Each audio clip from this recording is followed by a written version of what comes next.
ओम शांति। 16 सितंबर 2020 की साकार मुरली। बाबा कहते, मीठे बच्चे बाप आए हैं सबके दुख हर कर सुख देने, इसलिए तुम दुख हरता के बच्चे किसी को भी दुख मत दो। प्रश्न, ऊंच पद पाने वाले बच्चों की मुख्य निशानी क्या होगी? उत्तर, पहला, वे सदा श्रीमत पर चलते रहेंगे। दूसरा, कभी हट नहीं करेंगे।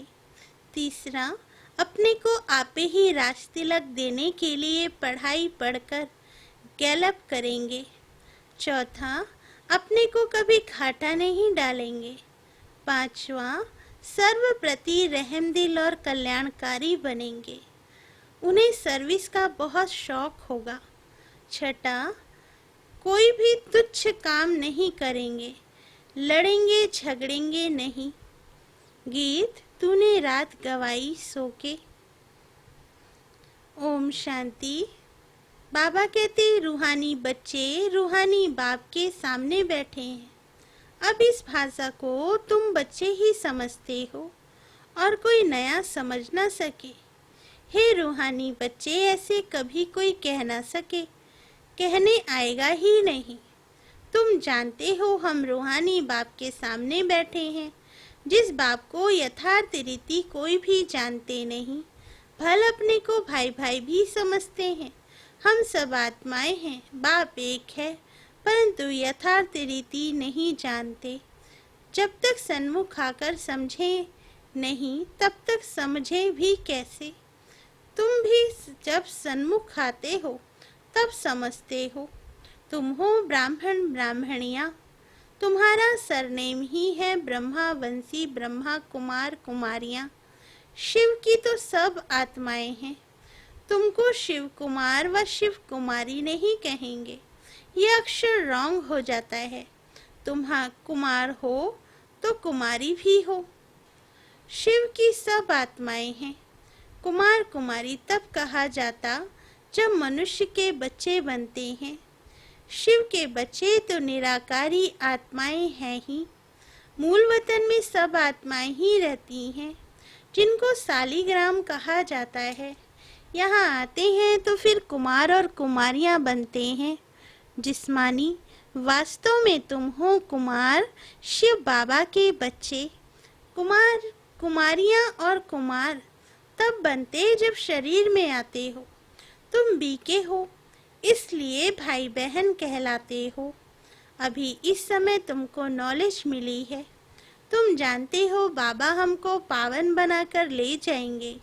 आत्मा जितना बाप को याद करेगी तो पवित्र बन जाएगी। आत्मा ब्रह्मा मुख से यह नॉलेज पड़ती है। चित्रों में भी बाप की नॉलेज क्लियर है। शिव बाबा ही हमको पढ़ाते हैं। न कृष्ण पढ़ा सकते, न कृष्ण द्वारा बाप पढ़ा सकते हैं। कृष्ण तो वैकुंठ का प्रिंस है, यह भी तुम बच्चों को समझाना है। कृष्ण तो स्वर्ग में अपने माँ बाप का बच्चा होगा, स्वर्गवासी बाप का बच्चा होगा। वो वैकुंठ का प्रिंस है, उनको भी कोई जानते नहीं। कृष्ण जयंती पर अपने अपने घरों में कृष्ण के लिए झूले बनाते हैं, वह मंदिरों में झूले बनाते हैं। माताएं जाकर गोलक में पैसे डालती हैं, पूजा करती हैं। आजकल क्राइस्ट को भी कृष्ण मिसल बनाते हैं, ताज आदि पहनाकर माँ की गोद में दे देते हैं, जैसे कृष्ण को दिखाते हैं।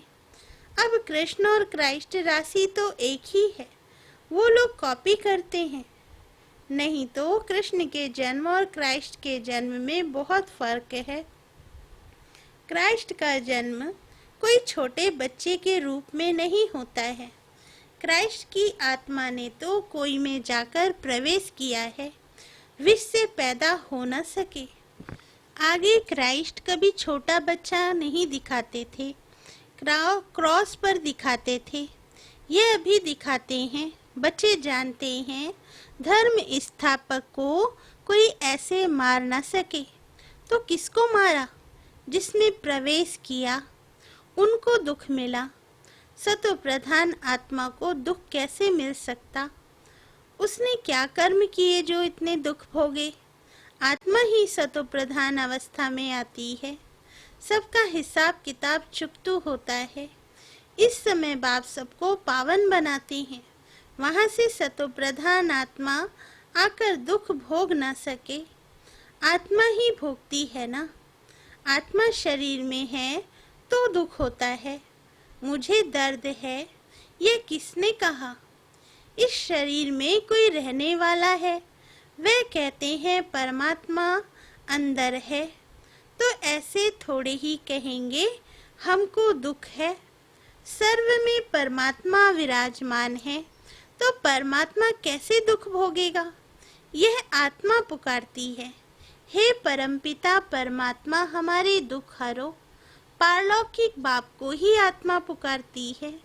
बाबा कहते अभी तुम जानते हो, बाप आया हुआ है, दुख हरने की युक्ति बता रहे हैं। आत्मा शरीर के साथ ही एवर हेल्दी वेल्दी बनती है। मूल वतन में तो हेल्दी वेल्दी नहीं कहेंगे, वहाँ कोई सृष्टि थोड़े ही है, वहाँ तो है ही शांति। शांति स्वधर्म में टिके हुए हैं। अभी बाप आए हैं सबके दुख हर कर सुख देने। तो बच्चों को भी कहते हैं तुम मेरे बने हो, किसको दुख नहीं देना। यह लड़ाई का मैदान है परंतु गुप्त, वह है प्रत्यक्ष। यह जो गायन है युद्ध के मैदान में जो मरेंगे वे स्वर्ग में जाएंगे, उसका अर्थ भी समझना पड़े। इस लड़ाई का महत्व देखो कितना है। बच्चे जानते हैं इस लड़ाई में मरने से कोई स्वर्ग में जा ना सके, परंतु गीता में भगवान वाच है, उनको मानेंगे तो सही ना। भगवान ने किसको कहा? उस लड़ाई वाले को कहा या तुमको कहा? दोनों को कहा। उन्हों को भी समझाया जाता है। अपने को आत्मा समझ बाप को याद करो, ये सर्विस भी करनी है। अब तुम स्वर्ग में अगर जाना चाहते हो तो पुरुषार्थ करो। लड़ाई में तो सब धर्म वाले हैं, सिख भी हैं, वो तो सिख धर्म में ही जाएंगे। स्वर्ग में तो तब आ सकेंगे जब तुम ब्राह्मणों से आकर ज्ञान ले। जैसे बाबा के पास आते थे तो बाबा समझाते थे, तुम लड़ाई करते शिव बाबा की याद में रहेंगे तो स्वर्ग में आ सकेंगे। बाकी ऐसे नहीं कि स्वर्ग में राजा बनेंगे, नहीं, जास्ती उन्हों को समझा भी नहीं सकते हो। उनको थोड़ा ही ज्ञान समझाया जाता है। लड़ाई में अपने इष्ट देवता को याद जरूर रखते हैं।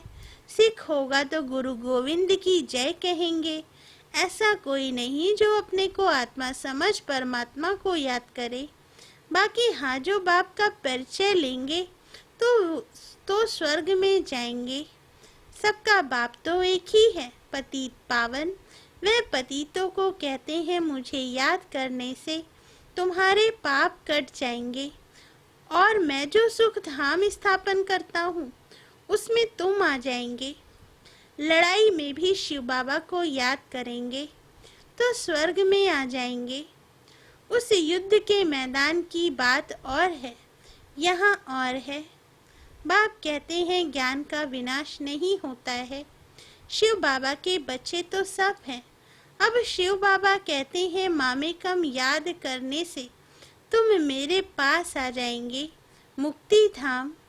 फिर जो ज्ञान सिखाया जाता है वह पढ़ेंगे तो स्वर्ग की राजाई मिल जाएगी। कितना सहज है, स्वर्ग में जाने का रास्ता सेकंड में मिल जाता है।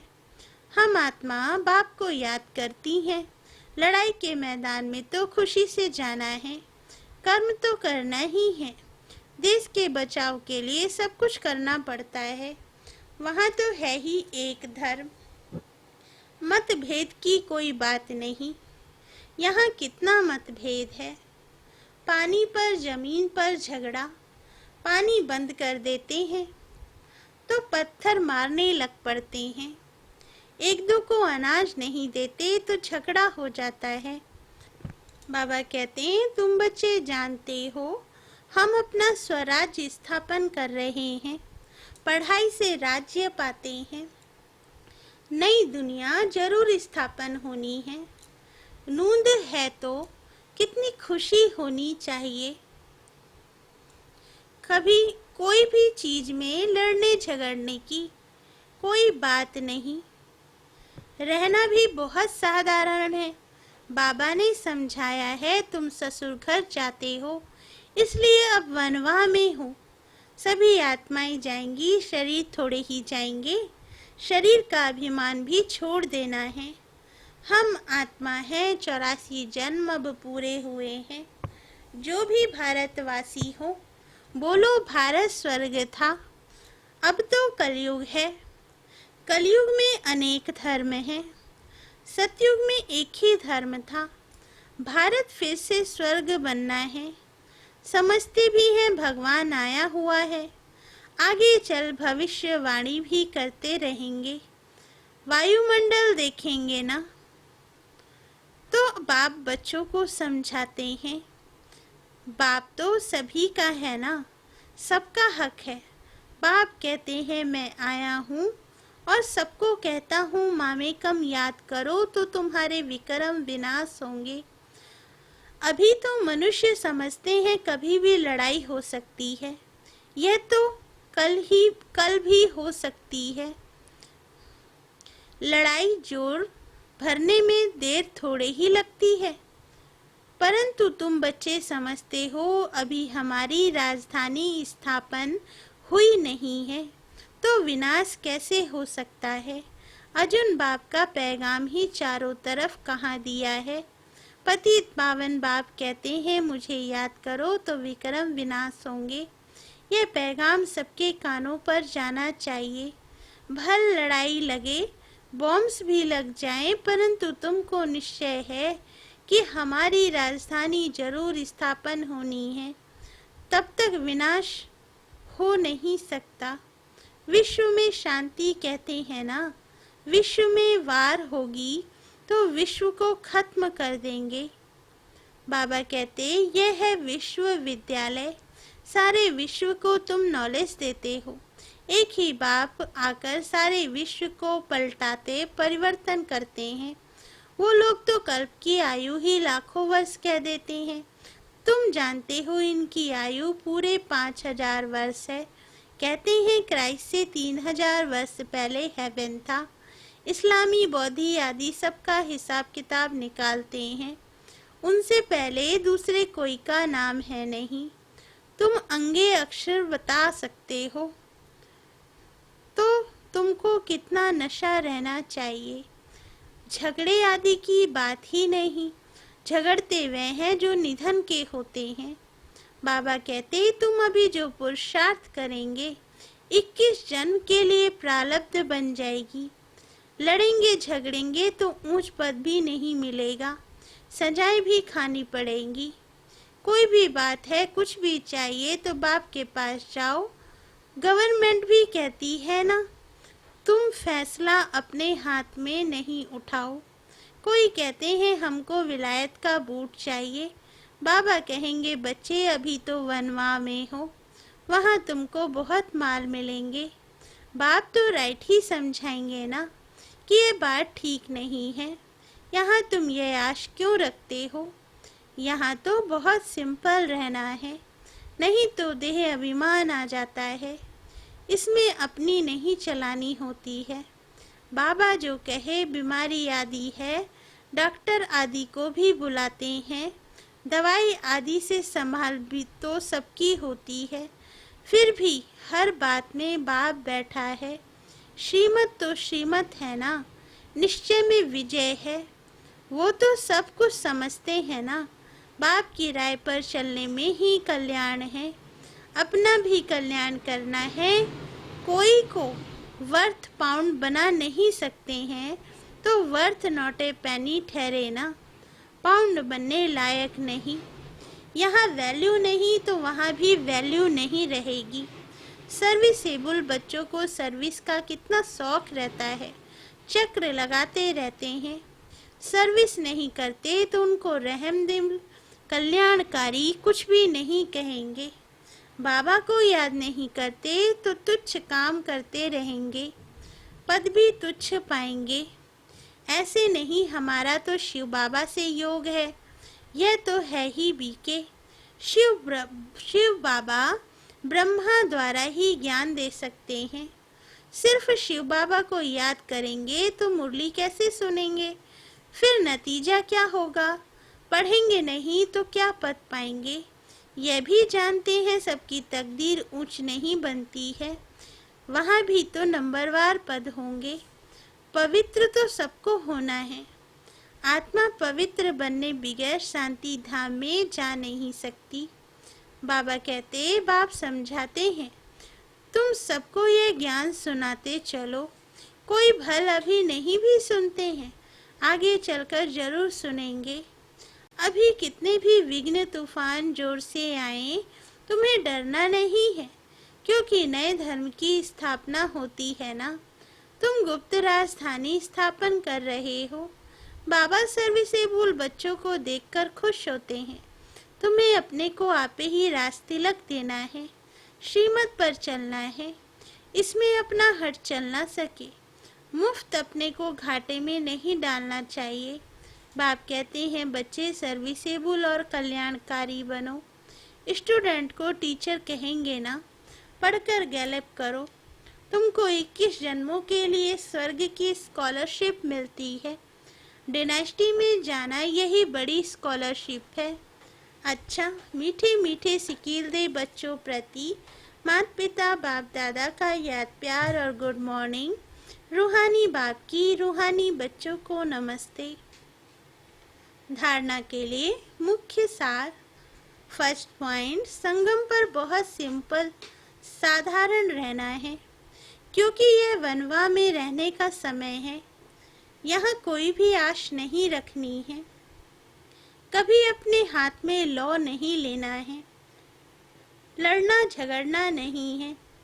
सेकंड पॉइंट, विनाश के पहले नई राजधानी स्थापन करने के लिए सबको बाप का पैगाम देना है कि बाप कहते हैं, मुझे याद करो तो विक्रम विनाश हो और तुम पावन बनो। वरदान, बाप द्वारा सफलता का तिलक प्राप्त करने वाले सदा आज्ञाकारी दिल तख्त नशीन भव। वरदान का सार, भाग्य विधाता बाप रोज अमृत वेले अपने आज्ञाकारी बच्चों को सफलता का तिलक लगाते हैं। आज्ञाकारी ब्राह्मण बच्चे कभी मेहनत व मुश्किल शब्द मुख से तो क्या संकल्प में भी नहीं ला सकते। वे सहज योगी बन जाते हैं। इसलिए कभी भी दिल शिकस्त नहीं बनो, लेकिन सदा दिल तख्त नशीन बनो, रहम दिल बनो। अहम भाव और वहम भाव को समाप्त करो। स्लोगन, विश्व परिवर्तन की डेट नहीं सोचो, स्वयं के परिवर्तन की घड़ी निश्चित करो। अच्छा, ओम शांति।